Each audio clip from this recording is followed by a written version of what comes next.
नमस्कार साथियों, आज एक महत्वपूर्ण दिन है और मनमोहन सिंह जी के बारे में कहा जाता था कि जब वो बोलते हैं तो पूरा विश्व सुनता है। हमारे साथ पी चिदम्बरम साहब हैं। जब चिदम्बरम साहब बोलते थे तो मनमोहन सिंह जी भी सुनते थे और हम सब तो सुनते ही थे, पूरा देश पूरा विश्व सुनता था। आज के बजट पर पहले श्री पी चिदम्बरम अपना वक्तव्य अंग्रेजी में रखेंगे और उसे फिर हिंदी में प्रोफेसर गौरव वल्लभ आपके सामने रखेंगे। ज्यादा समय नहीं लेते हुए Shri P Chidambaram.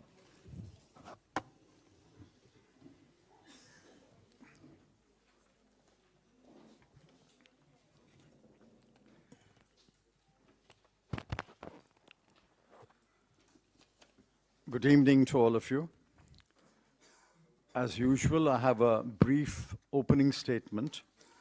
It will take about 5 to 7 minutes to read it. And after that, Dr. Gouravvallabh will give the gist of it in Hindi, and then we'll take questions. The budget for 2023-24 and the budget speech of the Honorable Finance Minister show how far this government is removed from the people and their concerns about life, livelihood, and the growing inequality between the rich and the poor.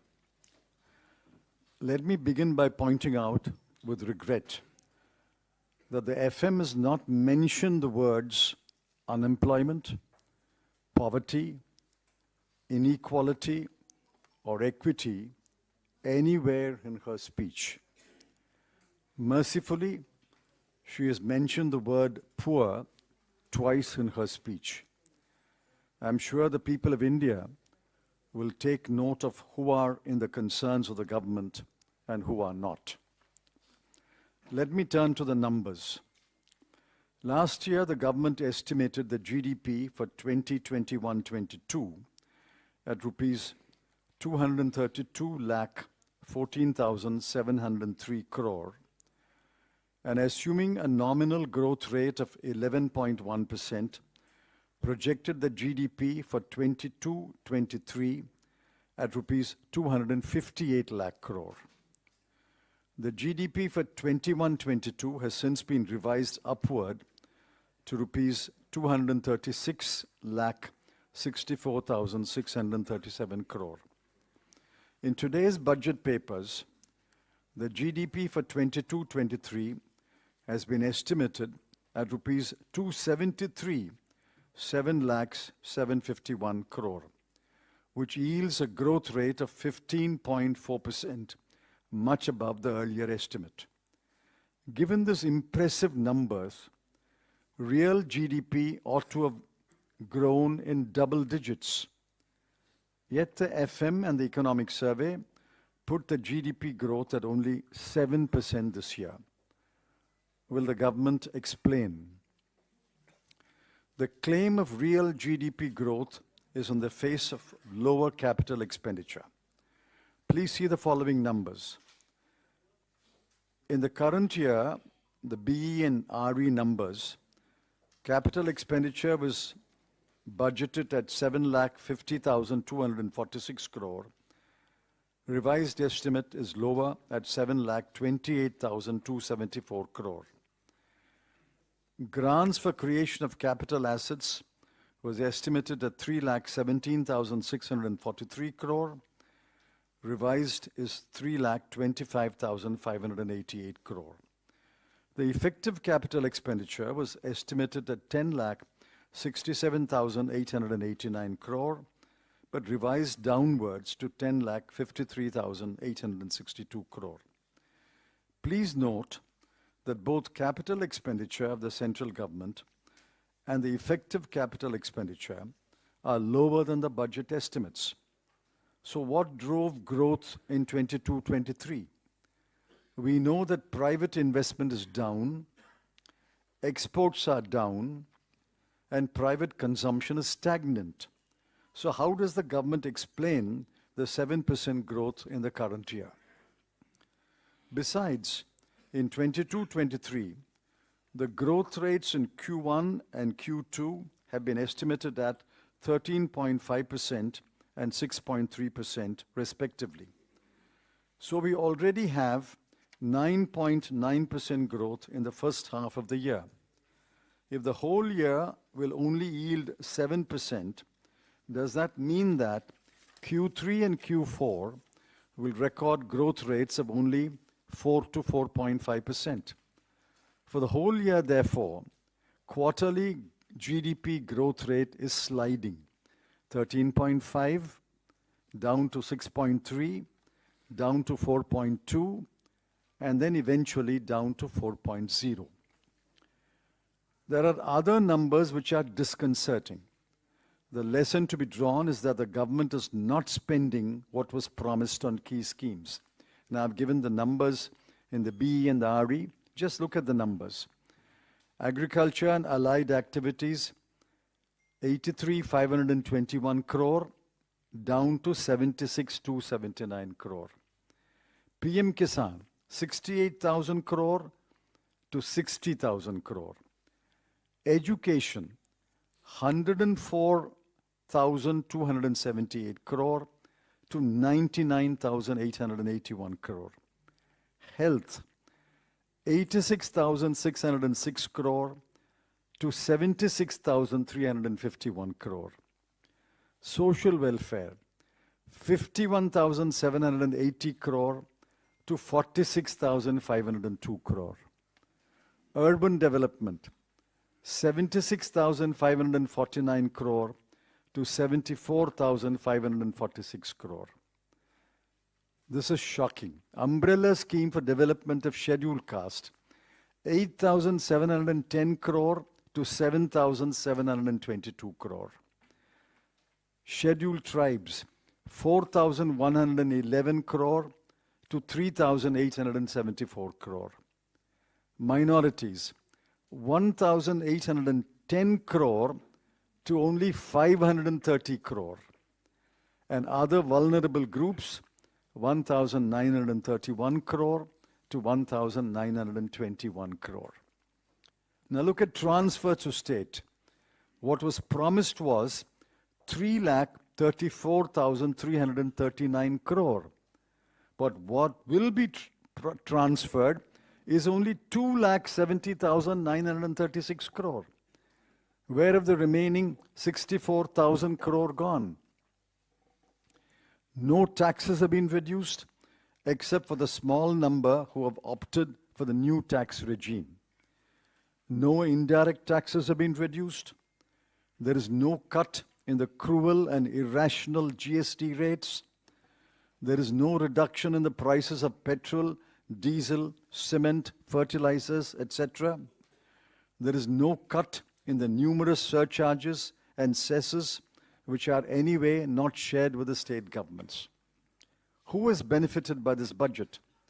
Certainly not the poor, not the youth looking desperately for jobs, not those who have been laid off, not the bulk of the taxpayers, not the homemaker, not the thinking Indians who are shocked by the growing inequality, the rise of the number of billionaires, and the wealth being accumulated in the hands of the 1% of the population. And certainly not you. You have not benefited by this budget. This much is clear. The government is determined to push the fortunes of Gift City, Ahmedabad, at the cost of other commercial and financial centers. The government is also determined to push the new tax regime, for which there are few takers for a variety of reasons.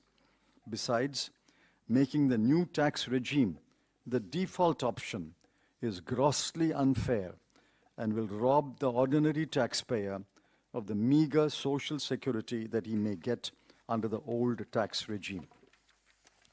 The Economic Survey listed all the headwinds that the world and India will face, but did not offer any solutions to face these headwinds. The budget speech did not even acknowledge the headwinds. The government is living in its own imaginary world. Three stark facts are acknowledged the world over. One, world growth and world trade will slow down significantly in 2023, For India, it will be 2023-24. 2, many advanced economies will go into a recession. 3, the global security situation, thanks to the Ukraine war and other brewing conflicts, will deteriorate. If all three materialized, what will the government do? What kind of burdens will that place on the people who are suffering owing to inflation and unemployment? There were no answers provided either in the economic survey or in the budget speech. This is a callous budget that has betrayed the hopes of the vast majority of the people.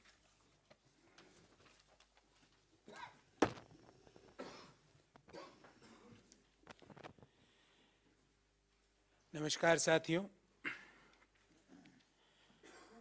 2023-24 का जो आम budget वित्त मंत्री जी ने प्रस्तुत किया, वो ऐसा बजट था जो भारत की आर्थिक समस्याएं जो हैं उसमें इस बजट में उन समस्याओं का कोई निवारण या उन समस्याओं को इंगित तक नहीं किया गया।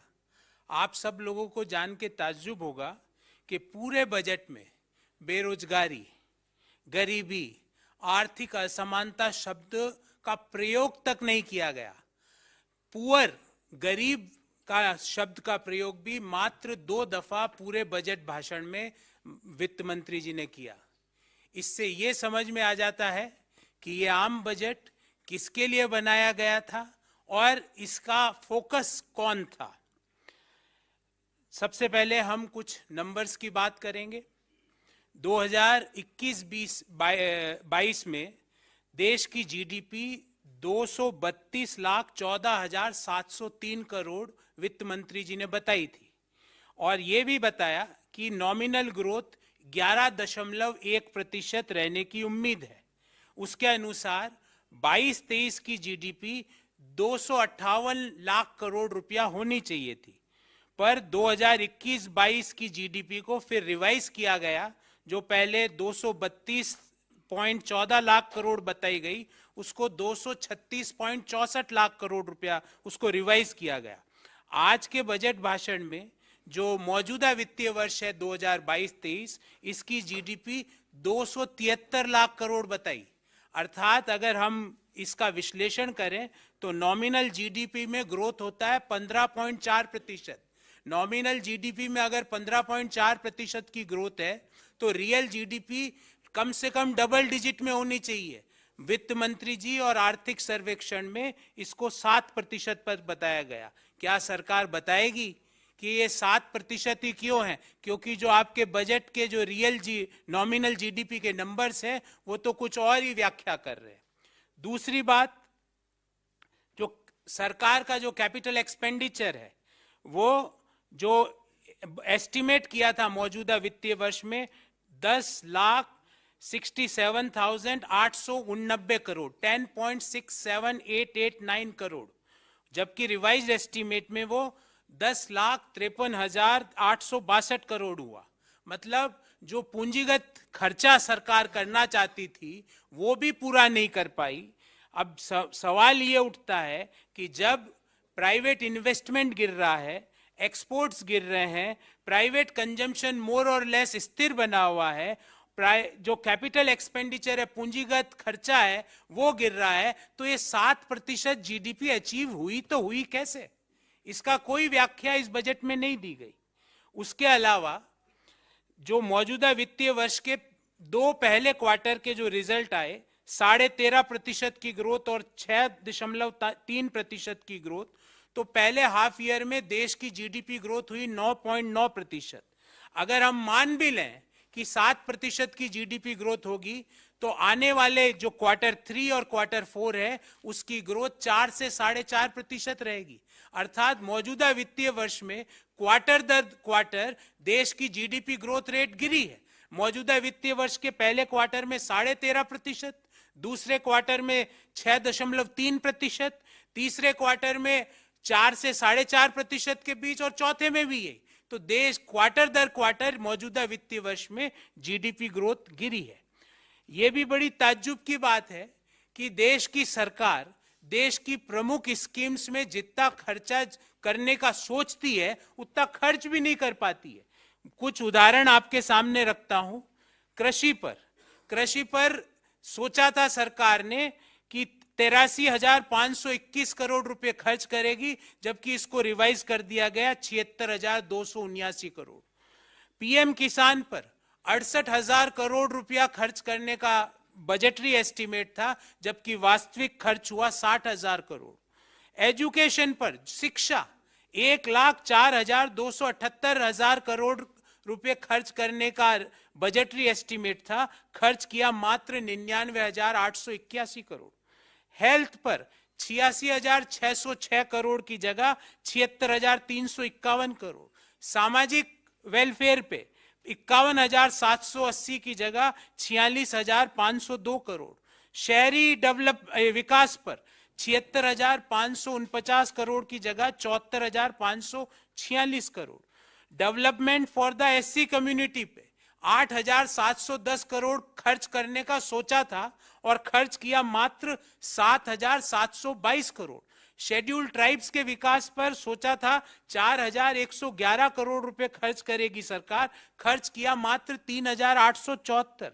माइनॉरिटीज के डेवलपमेंट पे बजटरी एलोकेशन किया गया था 1,810 और खर्च किया मात्र 530 करोड़ रुपया। और जो वल्नरेबल ग्रुप्स है उनसे सोचा 1,931 करोड़ रुपया खर्च करने का बजटरी एस्टीमेट था, इसको रिवाइज करके कर दिया 1,821 करोड़। और आप सब लोगों को जान के ताज्जुब होगा कि राज्यों को जो केंद्र सरकार की ओर से जो डिवोल्यूशन के जो पैसा मिलता है उसमें 3,34,339 करोड़ रुपया देने का उनको ट्रांसफर का बजटरी एस्टीमेट था और दिया मात्र 2,70,936 करोड़। अर्थात ये 64,000 करोड़ रुपया राज्यों का जो हक था उनको नहीं मिला। अब करों की बात करते हैं।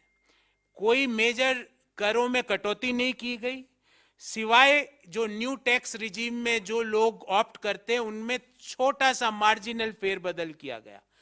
जो इनडायरेक्ट टैक्सेज है उसमें कोई कटौती नहीं की गई। जो पेट्रोल है, डीजल है, सीमेंट है, फर्टिलाइजर्स हैं, इनके दाम यथावत बने हुए हैं। जो जीएसटी की इरेशनल दरें हैं उसमें कोई रैशनलिटी नहीं लाई गई। और जो केंद्र सरकार बहुत सारे सेसेस इकट्ठे करती है, और ध्यान रहे सेस का पैसा राज्यों को नहीं मिलता है, वो सीधा केंद्र सरकार के पास जाता है। उन सेसेस में भी सरचार्जेस में भी किसी तरह की कोई कटौती नहीं की गई। तो सवाल ये उठता है कि ये बजट से किसका फायदा हुआ। एक बात तो सत्य है कि इससे गरीब लोगों का कोई फायदा नहीं हुआ। जो युवा पीढ़ी है जो रोजगार की तलाश कर रही है उनका भी कोई फायदा नहीं हुआ। जो लोगों को नौकरी से निकाला गया है पिछले 2 साल 1 साल में उनको भी कुछ नहीं मिला। जो टैक्स पेयर्स है जो कि समय पर कर देते हैं उनको भी कोई बड़ा रिलीफ नहीं मिला। जो माताएं बहनें गृहिणियां हैं उनको भी किसी तरह का फायदा नहीं हुआ। और वह हर एक व्यक्ति जो भारत के बारे में सोचता है उनको भी आज के बजट से सिर्फ और सिर्फ निराशा और हताशा हाथ में लगी। ये बजट मुख्य रूप से उन लोगों के लिए इंगित किया गया था जिनके पास देश की अधिकांश वेल्थ है। और जो रिपोर्टें आई है ऑक्सफैम की रिपोर्ट या और जो इनइक्वालिटी रिपोर्ट है, आपको पता होगा कि 1% भारतीयों के पास देश की कितनी कुल संपत्ति है। हाँ, एक चीज बड़ी स्पष्टता से इस बजट में बाहर निकल के आई कि ये बजट अहमदाबाद की गिफ्ट सिटी को जरूर फोकस करना चाहता है और उसको एक मेजर बिजनेस हब के रूप में डेवलप करना चाहता है, फाइनेंशियल सेंटर के रूप में डेवलप करना चाहता है, वाणिज्यिक सेंटर के रूप में डेवलप करना चाहता है। हाँ, जो नए टैक्स रिजीम में जो करदाता कर देते हैं उनको कुछ फायदा मिला, पर यह करके सरकार ये कहना चाह रही है कि जो लोग पुराने कर टैक्स रिजीम में के तहत टैक्स दे रहे हैं, क्योंकि वो वहां पे उनको एग्जम्पशन का फायदा मिलता है, तो सरकार इनडायरेक्टली ये कहना चाहती है कि आप एग्जम्पशंस में इन्वेस्टमेंट मत करो, अपने आने वाले समय के लिए पैसा न मत लगाओ। आर्थिक सर्वे ने साथियों बहुत सी देश के सामने आने वाली चुनौतियों के बारे में बताया था।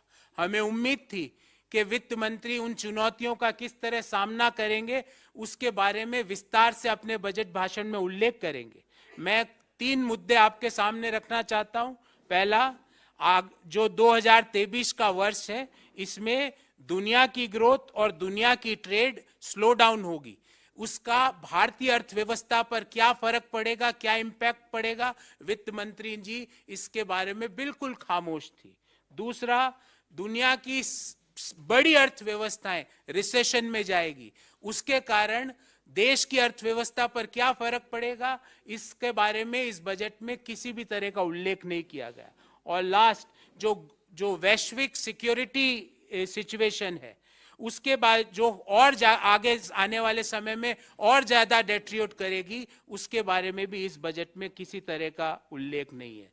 हमारा सवाल है कि जो चुनौतियां देश के सामने हैं, अगर ये सही साबित हो जाती है तो इन चुनौतियों से निपटने की सरकार की क्या तैयारी है, सरकार इनका किस तरह सामना करेगी? क्या फिर से इन चुनौतियों के पीछे छुप के हमारे को कहेगी कि भाई बेरोजगारी इसलिए है क्योंकि ये वैश्विक चुनौतियां हमारे सामने, और जो देश के लोग भारी बेरोजगारी और भयंकर महंगाई से त्रस्त है, उससे निदान दिलाने के लिए सरकार की क्या रणनीति है, क्या नीति है, वो भी हम सवाल करना चाहते हैं। ये सारे सवाल ना तो कल जो आर्थिक सर्वे प्रस्तुत हुआ उसमें इन सवालों का उत्तर दिया गया, ना वित्त मंत्री के आज के बजट भाषण में इनका उत्तर दिया गया। तो हम यही कहेंगे कि देश के अधिकांश लोगों के लिए ये बजट उनकी आकांक्षाओं, इच्छाओं और उनकी उम्मीदों पर बिल्कुल भी खरा नहीं उतरा है।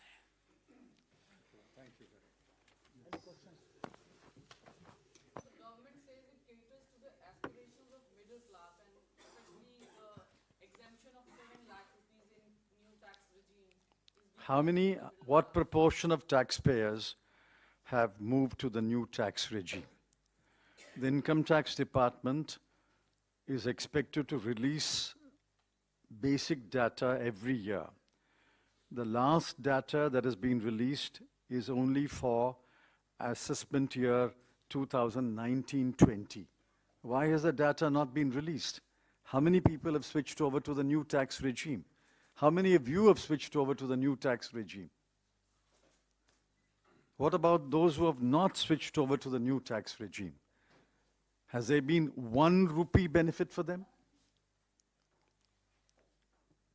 So are you saying that's not a relief at all for the middle class as being claimed by the government? First, the government must tell us how many of the middle class taxpayers have switched over to the new tax regime. The minor relief that has been given is only for those who have switched over to the new tax regime.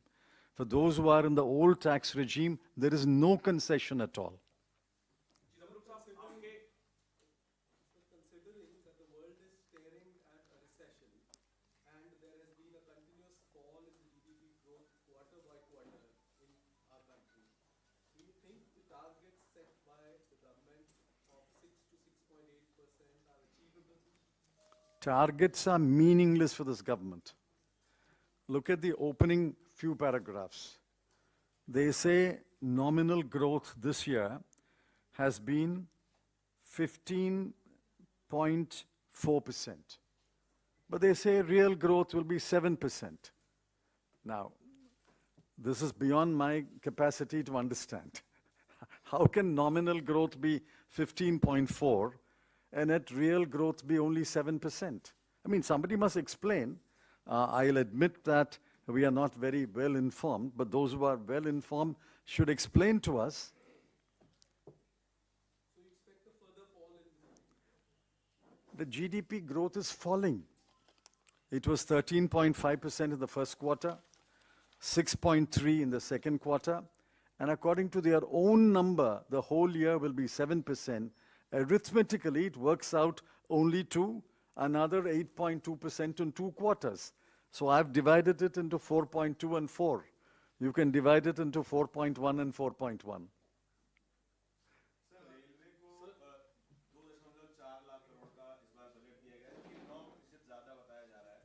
Allocation to railway.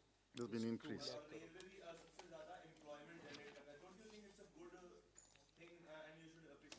See, allocating more money for capital expenditure is good.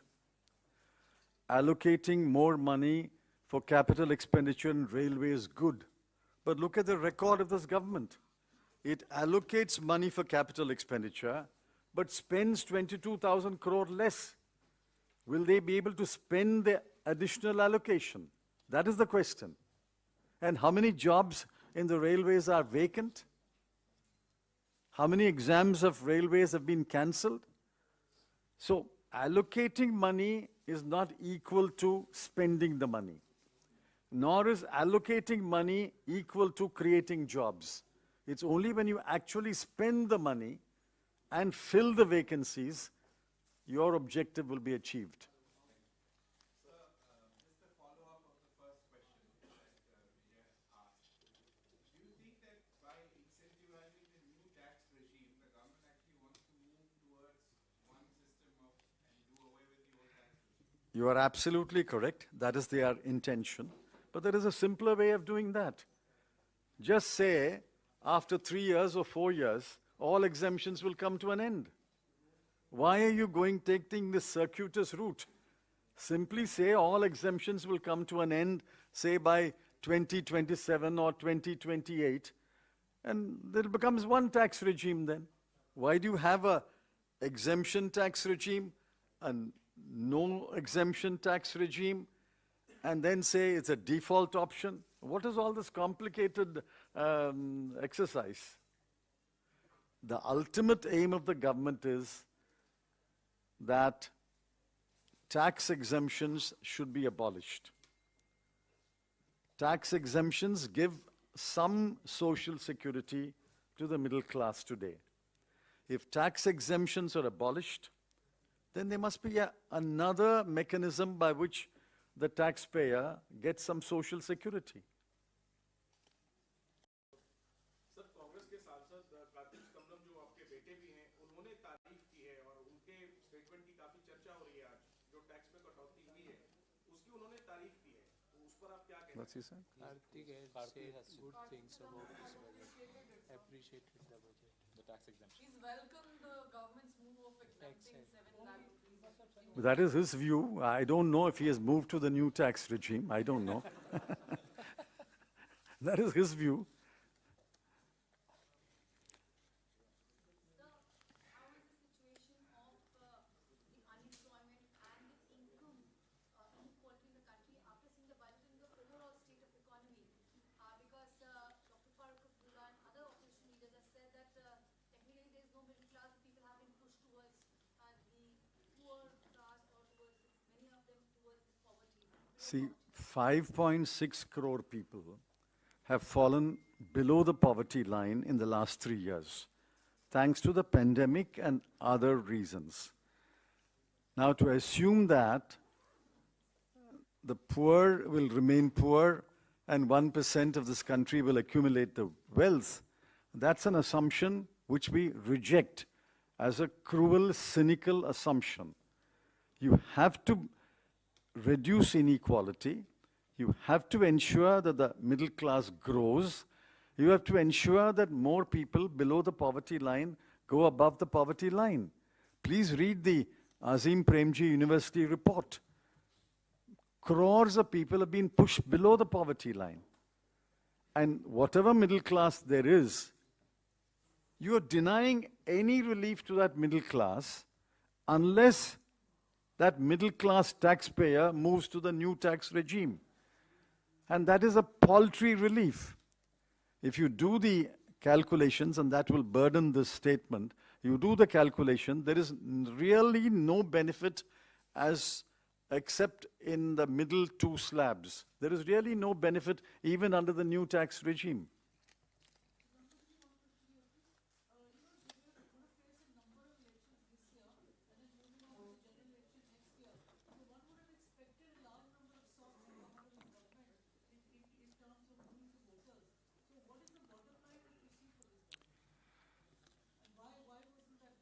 Now, I can't read the mind of the government or the Prime Minister or the Finance Minister. It's quite clear that they have forgotten the poor. They have practically forgotten the middle class. So, you can only conclude that they are relying upon other factors and other forces to win an election. Well, I don't know. This question should be put to the Prime Minister. Of course, I understand you will never give it an opportunity. But you put the question to the Finance Minister at least. This is about the Manrega actually. So various states are complaining about the wages are not given to the daily workers. But would you like to comment on this because there is no mention about Manrega in this? You see, what was promised is 100 days of employment a year. Now, the economic survey says the Manrega demand has increased. Over 6 crore households have asked for work. Only 5.7 crore households got work. And the average number of days they got work is 42. So we don't have a full Manrega. We have got a less than a half Manrega. They don't get work. All the households don't get work. And even the work they get is only 42 days a year. And every state is saying arrears of Manrega wages are due. So actually, Manrega is being squeezed from all sides. Don't give work to everybody who demands. Don't give him or her 100 days work. And hold back the wages. So it's being squeezed from all sides.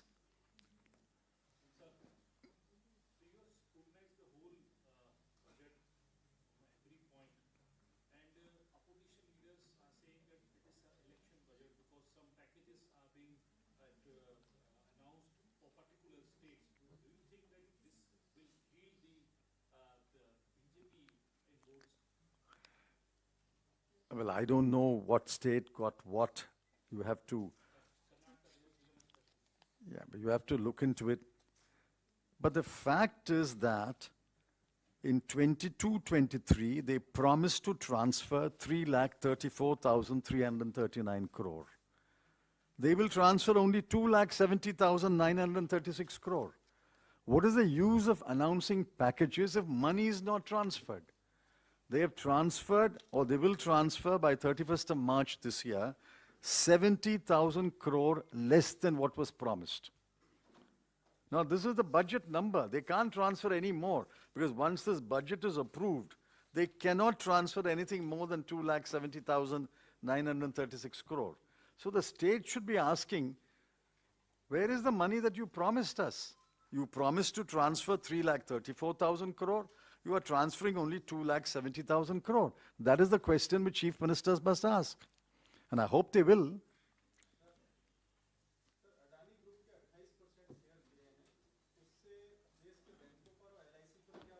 No, that is not part of the budget speech or the budget press conference. That you should ask separately. Anyway, the party has already made a statement.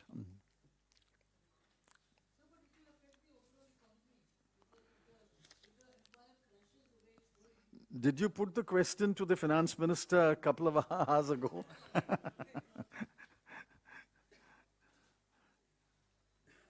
other question?